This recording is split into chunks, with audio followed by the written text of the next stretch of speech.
요한복음 1장 12절로 13절, 너무나 유명한 구절인데 같이 한번 읽어보겠습니다.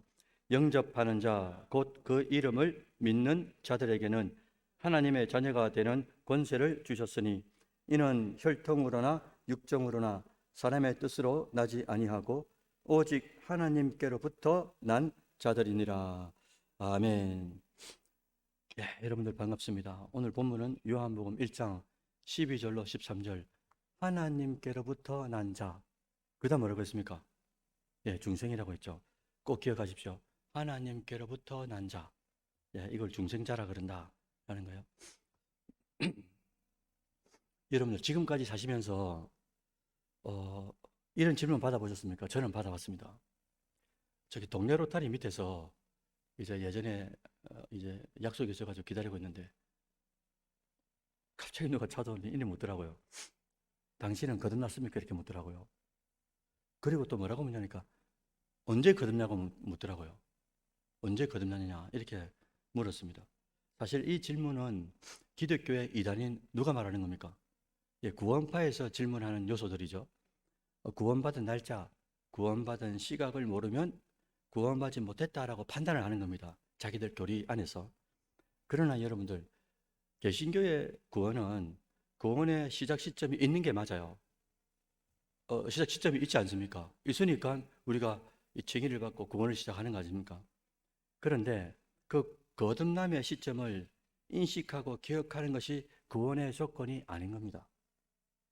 또한 중요한 것은 구원의 확신이라는 것이 내가 믿는다라는 이 아무리 100만 번 외친다 해서 자기 확신 안에서 이루어지는 게 아닌 거잖아요. 구원의 확신이라는 게 하나님의 은혜를 인식하는 것부터 시작하는 거죠. 내가 하나님의 은혜를 받은 존재구나. 근데 내가 믿습니다. 할 수 있습니다. 믿습니다. 이게 100만 번 외쳐가지고 되는 게 아니란 말입니다. 왜? 이건 자기 확신이기 때문에. 그럼에도 우리는 거듭남에 대하여 반드시 알아야 된다 이거죠. 왜냐? 성경에서도 거듭남과 구원을 직결시켜 놨습니다. 많은 구절들이 거듭남과 구원 계속 연결시켜 놨어요. 그렇기 때문에 대단히 중요하다. 신앙의 내용 안에서 말입니다. 성경 전체 내용 안에서. 여러분 다시 한번 물어볼까요? 이걸 여러분 내가 죽음의 직전에 있다 생각하시고 주님께서 곧 부르신다 생각하시고 실제적인 질문을 우리가 받을 것 아닙니까? 우리 안에 내가 진짜 거듭났는가 자문해 보십시오. 내가 진짜 중생했는가? 진짜 내가 거듭났는가? 그래서 오늘 이 내용을 우리가 한번 알아보자 이거죠. 왜 이걸 알아야 되는가? 중생과 거듭남을. 첫째는 예수님께서 친히 강조해 주셨습니다. 거듭남이 아니면 하나님 나라에 들어갈 수 없다라고 말씀해 주셨단 말이죠. 그래서 요한복음 3장 3절 한번 같이 보실까요? 같이 읽어봅니다. 시작. 예수께서 대답하여 이르시되 진실로 진실로 내게 이르노니 사람이 거듭나지 아니하면 하나님 나라를 뭐라고 했으면 거듭나지 아니하면 하나님 나라를 어떻게 했다고요? 볼 수 없다고 말씀하셨죠. 하나님 나라를 볼 수 없다고 말씀하셨어요. 그 다음 구절 한번 가보죠. 요한복음 3장 5절입니다. 다시 한번 하나님께서 강조해 주셨는데 읽어봅니다. 예수께서 대답하시되 진실로 진실로 내게 이르노니 사람이 물과 성령으로 나지 아니하면 하나님의 나라에 들어갈 수 없느니라. 같습니까? 다릅니까? 의미는 전체적으로 같습니다. 근데 완전 다릅니다. 글자도 다르고요. 뭐가 다릅니까? 앞에서는 거듭난다 이렇게 표현했고 그 다음 5절에서는 뭐라고 했냐니까 물과 성령으로 나지 아니하면이라고 표현한 겁니다. 물이나 성령이나 같은 의미입니다. 물과 혹은 성령으로 이렇게 원어로 되어 있거든요. 그래서 아까 3절에서는 사람이 거듭나지 않으면 안 된다 이렇게 말씀하셨고 5절에서는 사람이 물과 성령으로 나지 않으면 안 된다고 말씀하셨습니다. 그리고 3절에서는 거듭나야만이 하나님 나라를 뭐 할 수 있다고요? 볼 수 있다고 하셨고 5절에서는 뭐라고 했습니까? 물과 성령으로 나야만이 하나님 나라를 들어갈 수 있다라고 말씀하신 겁니다. 우리 한글로 볼 때는 다르죠, 표현이. 그 이유는 여러분들 제가 고등학교 때 우리 우리 과 안에 그 선생님께서 그 매일마다 숙제를 내주신 게 있습니다. 그 숙제가 뭐냐니까 사설을 읽어오는 겁니다. 사설. 신문이 나는 사설 하나, 아무 신문이나 정해가지고 그 사설을 읽어오라는 겁니다. 그러면 사설은 어떻게 진행되느냐? 소론, 본론, 결론이 진행되잖아요. 근데 그 안에 반드시 여러분들 글을 잘 보시면은 잘 쓰는 글은 어떤 글이냐니까 앞에 썼던 단어를 같은 의미를 똑같은 단어로 쓰지 않습니다. 아까 거듭난다고 보셨죠? 그 다음 뭐라고 했습니까? 물과 성령으로 난다라고 하셨고요. 앞에는 하나님 나라를 볼 수 없다고 하셨습니다. 근데 그 다음에는 뭐랬습니까? 하나님 나라를 들어갈 수 없다고 하셨는데 이게 같은 의미입니다. 다.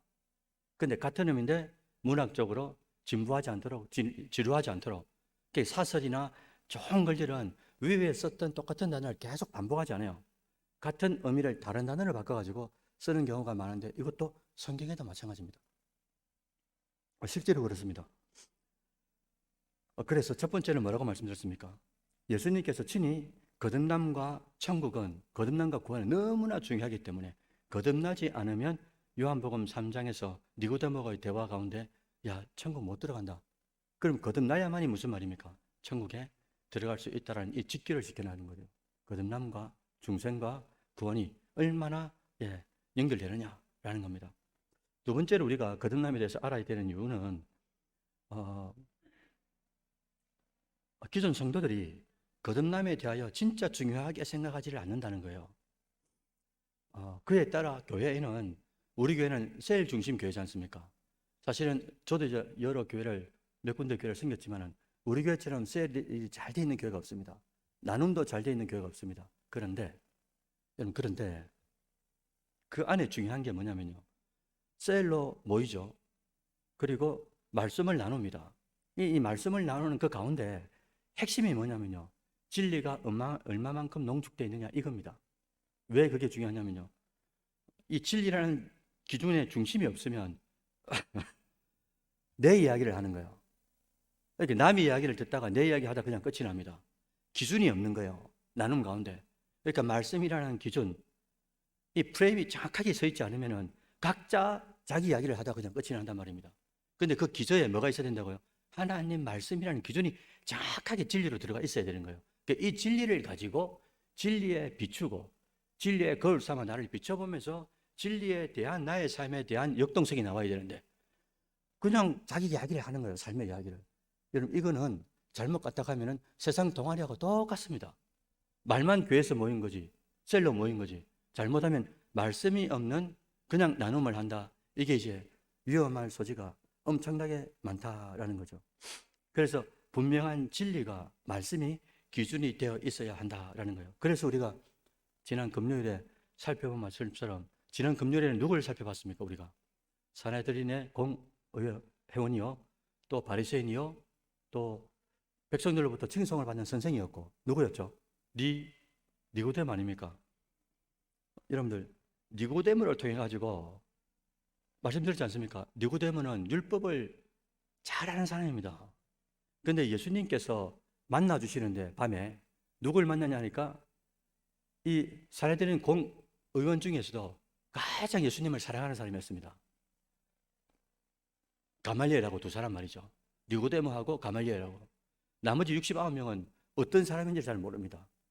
그런데 니고데모가 찾아왔을 때 율법을 안다고 하고 하나님을 진짜 잘 안다고 하고 백성들로부터도 칭송을 받는 그런 선생이었어요. 그런데 그 사람하고 주님께서 거듭남을 이야기하는 겁니다. 왜요? 왜? 모른다는 거죠. 모른다는 겁니다. 정확하게 알아야 된다는 거죠. 그래서 중생에 대하여, 거듭남에 대하여 니고데모야, 네 거듭나지 않으면 못 간다. 물과 성령을 나지 않으면 못 들어가. 그래 니고데모 무슨 말 합니까? 그러면 내가 엄마 뱃속에 들어갔다가 다시 나오란 말입니까? 육체로밖에 생각할 수가 없는 거예요. 왜? 거듭난다는 의미를 모르니까. 자, 그러면 오늘 이 밤에 거듭남, 이 중생이란 무엇인지 정확하게 알아야 되잖아요. 그래서 여러분들 모든 배움의 정석, 그것은 어디서부터 시작하느냐? 개념 정리부터 시작하잖아요. 중생의 의미를 살펴보면은 여러분 중생이라는 단어는 기독교만 사용하는 게 아니잖아요. 또 어디서 사용합니까? 불교에서도 사용하죠. 중생들아 이렇게 하잖아요. 불교에서. 그죠? 우리도 하죠. 중생한 자, 거듭난 자 이렇게 똑같은 중생이라는 단어를 씁니다. 여러분 어떻게 다른지 한번 살펴보도록 하죠. 그리고 이걸 잘 기억해 놨다가 다음에 이렇게 우리가 전도하러 나가면 어르신들 많이 계시잖아요. 그죠? 이 전도의 도구가 된단 말입니다. 불교에서 말하는 중생과 한자로는, 한글로는 우리가 똑같은데 한자로는 완전히 다릅니다. 다른 데다가 뜻도 완전 다릅니다. 우리가 알아놓으면 전도의 도구를 쓸 수 있는 거죠. 첫째로 차이점은 중생이라는 한자가 다른 거예요. 불교에서는 중자가 무슨 중자라고요? 모든 중자입니다. 그러니까 중생들아, 이게 무슨 말입니까? 모든 사람들아, 이래 말하는 겁니다. 그런데 기독교에서는 중생이 뭡니까? 거듭날 중자에다가 다시 중자에다가 두 번 중자를 쓰는 거거든요. 그래서 차이가 나는 거죠. 한자적 의미가 한자도 다를 뿐만 아니라 한자적 의미도 다르다라는 거예요. 두 번째 차이점은 불교에서의 중생은 아까 뭐랬습니까? 중자가 모든 중자라 그랬죠. 그러니까 모든 살아있는 존재를 말합니다. 그런데 너무 재밌는 게 말이죠. 여기에는 사람뿐만 아니라 누구도 말입니까? 곤충부터 시작해서 동물, 지렁이 모든 것을 다 포함되어 있습니다. 거기다가 귀신이나 영적인 존재들도 포함되어 있는 거예요. 자, 여러분 되셨습니까? 그런데 기독교는 여러분들 중생이라고 말할 때 이게 누구에게만 딱 직결되어 있는 겁니까? 여러분 코끼리, 지렁이, 두더지 중생 됩니까? 근데 불교에서 말하는 중생은 왜 되는 겁니까? 모든 살아있는 생물을 말하기 때문에 그런 거예요. 그래서 중생들을 말할 때는 인간뿐만 아니라 귀신까지도 포함하고 영적인 존재까지 포함한다는 거죠. 이게 여러분들 차이점이 있다라는 겁니다. 세 번째로 차이점은 불교의 중생은 깨달음을 얻죠. 그리고 열반에 도달합니다. 그때 비로소 해탈했다 그래요. 이 해탈을 구원이라 그러는 겁니다. 물론 깨달음도 구원이라 하지만은 깨달음부터 시작해서 열반에 이르고 해탈할 경지에 이르러야 구원을 받았다라고 표현한단 말입니다. 그래서 불교에서 중생은 뭐냐? 아직 해탈하지 않은 존재.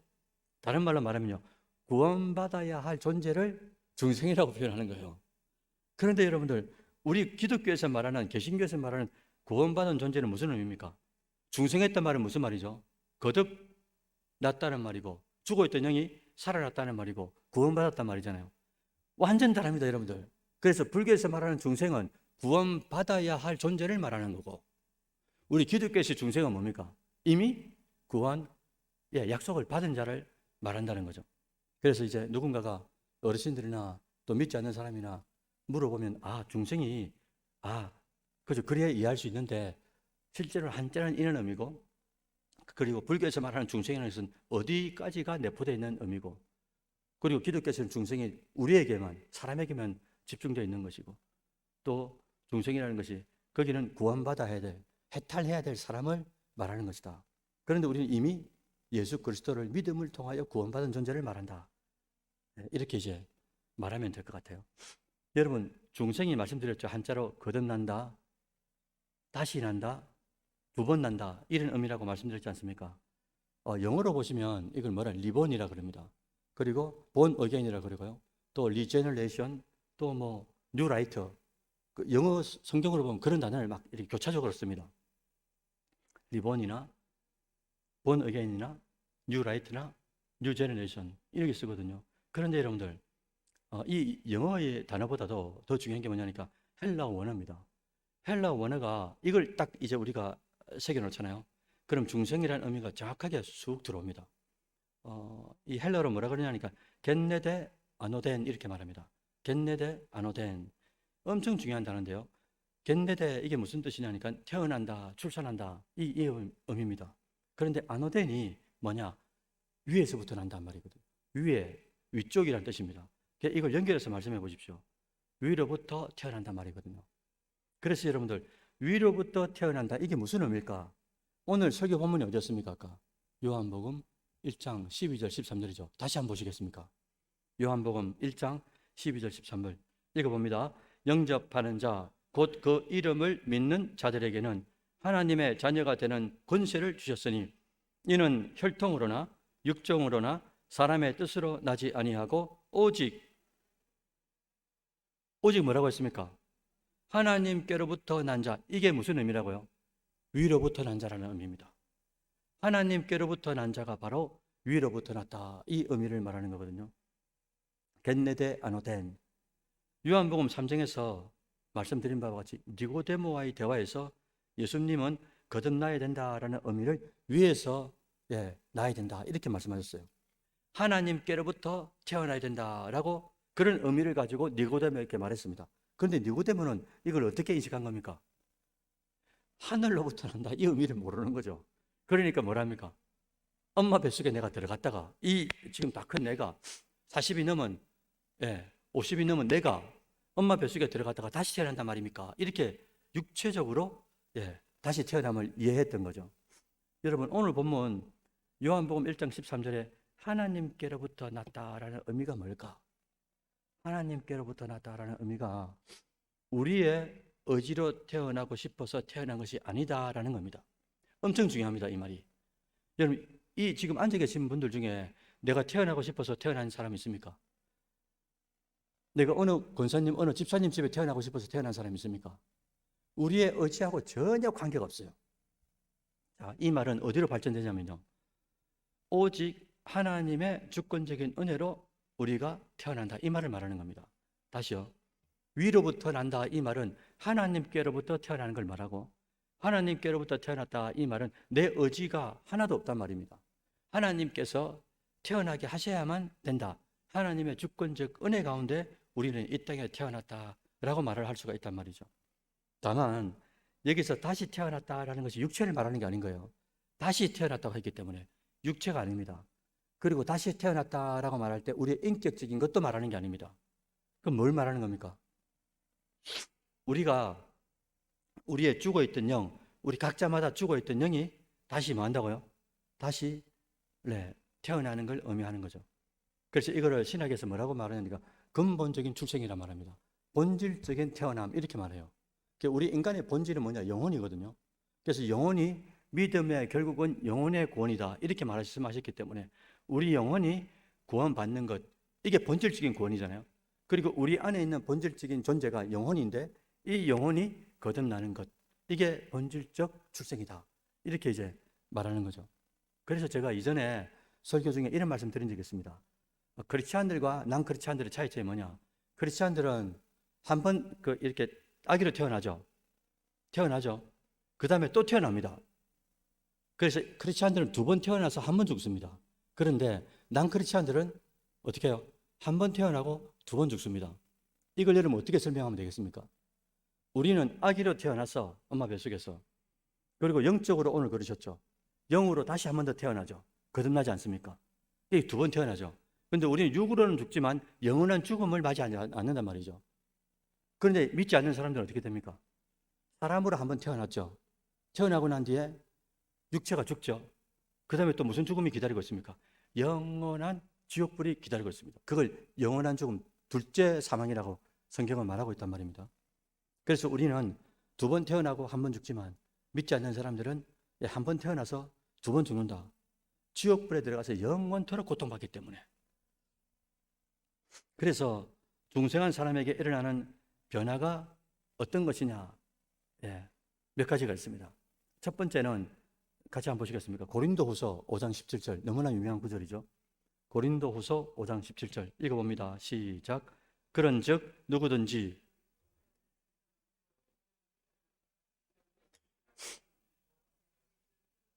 아멘. 그런즉 누구든지 그리스도 안에 있으면 뭐라고 했습니까? 새로운 피조물이라 이전 것은 지나가시니 봐라 새 것이 됐다 이렇게 말씀하셨어요. 자, 여러분 여기서 새로운 피조물이 딱 뭐를 딱 집중해서 말하는 겁니까? 우리의 영혼을 말하는 거예요. 영적인 새로 태어남, 새로운 완전 피조물, 죽어있던 우리의 영이죠. 그래서 우리가 우리 신학께서 이렇게 말하죠. 우리 교리 안에서는 우리가 아기로 태어날 때 아기가 딱 육체적으로 딱 탄생을 했죠. 근데 이 아기 안에 있는 영혼은 어떻게 되어 있는 겁니까? 죽어 있는 상태로 태어나지 않습니까? 그러니까 영이 죽어 있는 상태로 태어나는 거예요. 그래서 여러분들 에베소서 2장 1절과 5절 한번 보실까요? 1절 읽어봅니다. 시작. 그는 허물과 죄로 죽었던 너희를 살리셨도다. 죽었다 이거죠. 이미 태어날 때부터 죽어서 태어나는 겁니다. 우리 영혼이. 5절 한번 볼까요? 허물로 죽은 우리를 그리스도와 함께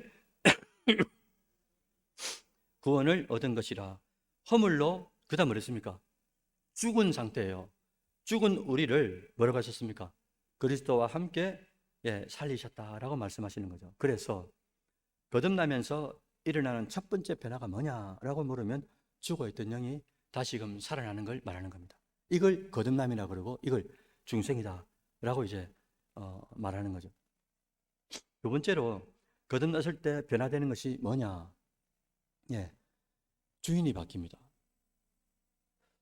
그럼 우리가 태어날 때 어떤 주인을 모시고 있었느냐? 그래서 에베소서 2장 3절 한번 보시겠습니까?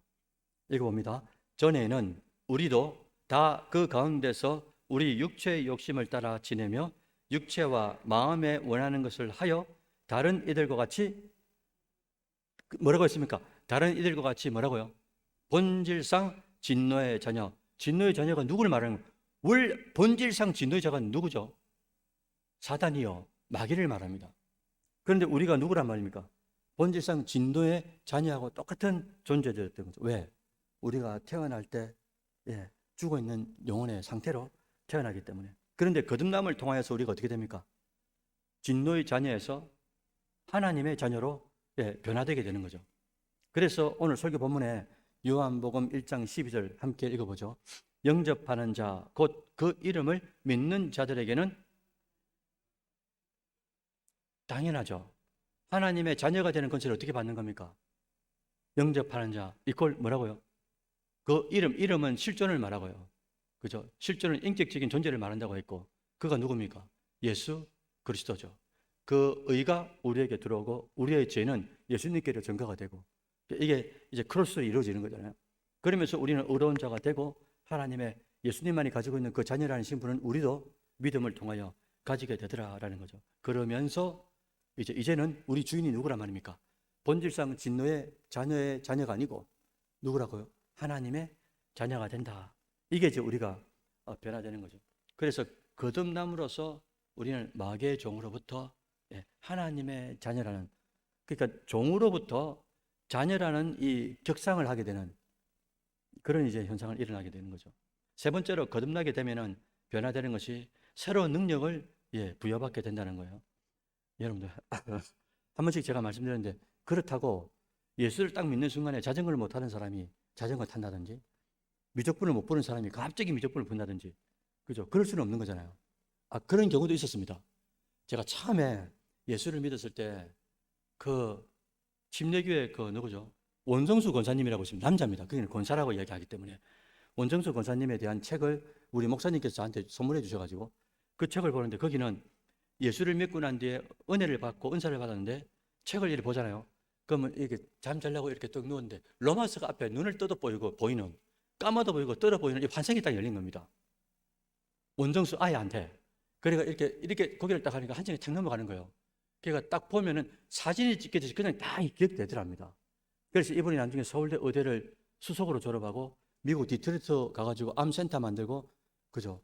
그러면서 전 세계를 다니면서 복음을 전가하고, 우리나라에도 20년, 30년 전에 얼마나 많이 간증하고 다니셨습니까? 지금도 유튜브 들어가가지고 원정수 권사 이래 치면 간증 유튜브 엄청 많이 뜨거든요.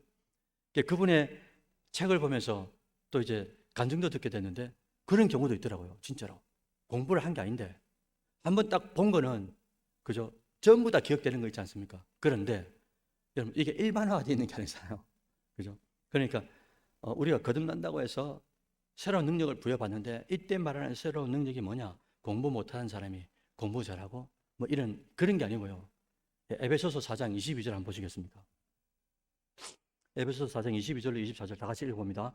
너희는 유혹의 욕심을 따라 썩어져가는 구습을 따르는 옛사람을 벗어버리고 오직 너희의 심령이 새롭게 되어 하나님을 따라 의와 진리의 거룩함으로 지으심을 받은 새 사람을 입으라. 아멘. 우리가 거듭나면서 이전에 전혀 할 수 없었던 의와 진리로 거룩하게 행할 수 있는 그런 능력이 생기는 거예요. 거듭나면서 하나님께서 우리에게 부여해 주신 게 뭐냐? 의롭고 진리 가운데 거룩함으로 행할 수 있는 그런 존재가 될 수 있도록 능력을 부여해 주셨다라는 겁니다. 여러분, 거듭나기 전에는 우리가 어떻게 의를 행합니까? 어떻게 진리를 행해요? 어떻게 거룩함에 거할 수 있습니까? 그런데 이 거듭나고 난 뒤에 그렇게 할 수 있다는 거죠. 결국은 이것은 하나님께 영광이 되고 하나님께 기쁨이 되는 존재로 변화된 것이다 라고 이제 우리가 해석할 수 있는 거잖아요. 마지막으로 중생의 은혜를 받은 우리가 그러면 앞으로 어떻게 살아가야 될까? 어떻게 해야 되는 것인가? 라는 건데요. 첫째는 초대 때 말씀드렸지만 이 중생을, 거듭남을 엄청나게 소중하게 여겨야 됩니다. 내가 누군지, 어떻게 해서 거듭났는지 예수 그리스도의 대속을 통하여, 그 믿음을 통하여, 믿음을 선물 받음으로써 우리가 거듭나게 됐다는 이 인식, 이 믿음을 항상 이 생각 속에 자 깊이 박아놔야 되는데, 우리 기분 감정대로 살다 보니까 이게 중생 한 자로서의 언행 심사가 나타나지 않는 거예요. 항상 우리가 촉촉하게 젖어 있어야 되는 이유가 뭐냐? 나는 주의 은혜 가운데 거듭난 자다라는 것. 그래서 이게 내 안에 전체적으로 촉촉하게 젖어 있어야 되는 거예요. 나는 주의 은혜로, 십자가의 은혜로 거듭난 자다. 이게 나의 감정과 기분을 덮고 있어야만이, 그리스도의 옷을 입고 있어야만이 어떻습니까? 그 옷에 맞는 액션이 나오게 되는 거죠. 그런데 자꾸 벗은 옷을 어떻게 합니까? 벗든지, 그리스도의 옷을 벗든지, 아니면 입은 그리스도의 옷에다가 뭘 입습니까? 또 육체 옷을 입어가지고 성질 부리고 기분대로 하고, 그러니 이게 이제 문제가 되는 거죠. 그래서 첫 번째는 중생의 이 소중함을 뼈속 깊이 각인하고 살아야 된다. 그래 돼야 우리가 순간순간마다 주신 은혜, 십자가의 은혜부터 시작해서 원초적인 은혜부터 시작해가지고 지금 매일마다의 은혜를 망각하지 않는 존재가 된다는 거죠. 두 번째는 거듭난 자로서 어떻게 우리가 살아가야 되는가? 영적으로 거듭난 자처럼 이제는 하나님 말씀을 순종하고요. 아까 의와 진리와 거룩함의 능력을 받았다고 그랬잖아요. 그거 왜 주는 겁니까? 성화하기 위해서 주신 거잖아요. 그래서 말씀드린 바와 같이 하나님 말씀을 따라 성령께서 주시는 감동을 따라 순종하고, 그 순종을 통하여 하나님을 경외하면서 살아가야 되는 거예요. 그래서 여러분들 3일 동안도 어떻게 사시다가 오셨는지 모르겠는데 다 그렇게 열심으로 살지 않습니까? 하나님 말씀에 따라 순종하고, 또 나의 마음에 작은 스쳐 지나가듯 어떨 때는 이렇게 저도 우리가 묵살하고 외면하고 배신 배반하면서 살아갈 때도 많이 있는데, 어떤 심령들은 들릴 듯 말 듯 살짝 스쳐가는 감동을 우리한테 주셔도 이것을 하나님이 주셨다라고 믿고 거기에 자기의 헌신을 다하는 거예요. 자기의 헌물을 다하는 겁니다. 자기의 감정을 다 쏟아내서 하나님의 뜻을 쫓아가는, 하나님을 진심으로 경외하는 자가 되더라라는 거죠. 그래서 영적으로 거듭난 자처럼 하나님의 말씀이나 성령의 감동이나 거기에 순종하면서 하나님을 경외하는 자가 되어야 되고요. 마지막으로 이게 중요한데, 우리가 거듭났으니까 이제 어떻게 살아가야 되느냐? 끝으로 다른 사람의 중생을 사모해야 되는 거예요. 여러분들의 남편의 중생, 여러분의 남편의 거듭남, 여러분의 아내의 거듭남, 그리고 여러분들의 자손들, 자녀들, 출가한 자녀들까지도 다른 사람의 중생을 위해서 우리가 눈물로 잔을 채워나가야 됩니다. 왜 그렇습니까? 여러분, 세상 속에서 여러분들이 아무리 돈을 많이 벌어도요, 아무리 착하고 인품 좋은 사람이라고 아무리 100만 명이 1000만 명이 이야기를 해도 예수 그리스도의 대속의 은혜로 중생하지 않으면 아무 소용이 없어요. 그 사람은 1000만 명이 그 사람을 좋아하고 존경해도 하나님하고는 전혀 관계가 없는 인생이 아닙니까? 하나님하고 전혀 관계가 없으니 거듭나지 않았고, 거듭나지 않은 이 사람은 결국은 어디로 들어가는 겁니까? 영원한 지옥불로 들어가는 거예요. 잠시 동안에 이 땅에서 육체적으로 행복할지 몰라도. 그래서 여러분, 그 누굽니까? 거지 나사로하고 누구죠? 그 부자하고 그 비유를 말하지 않습니까? 이 땅에서 떵떵거리고 잘 살았던 부자는 어떻게 합니까? 눈을 떠서 보니까 어디에 빠져 있는 거죠? 지옥에 빠져 있는 겁니다. 그런데 이 땅에 사는 거지처럼 살았던 나사로, 먹을 것도 없고 구걸하며 살았던 이 나사로는 이 안에 누가 있었던 겁니까? 예수의 믿음이 있었던 겁니다. 그 믿음의 공로를 통하여 지옥이 아니고 천국으로 입성했는데, 지옥에서 보니까 누가 있는 겁니까? 자기 천국에. 원래는 지옥에서 천국을 보고 이렇게 못합니다. 못하는데 비유적으로, 상징적으로 우리에게 이제 말씀을 하신 거죠.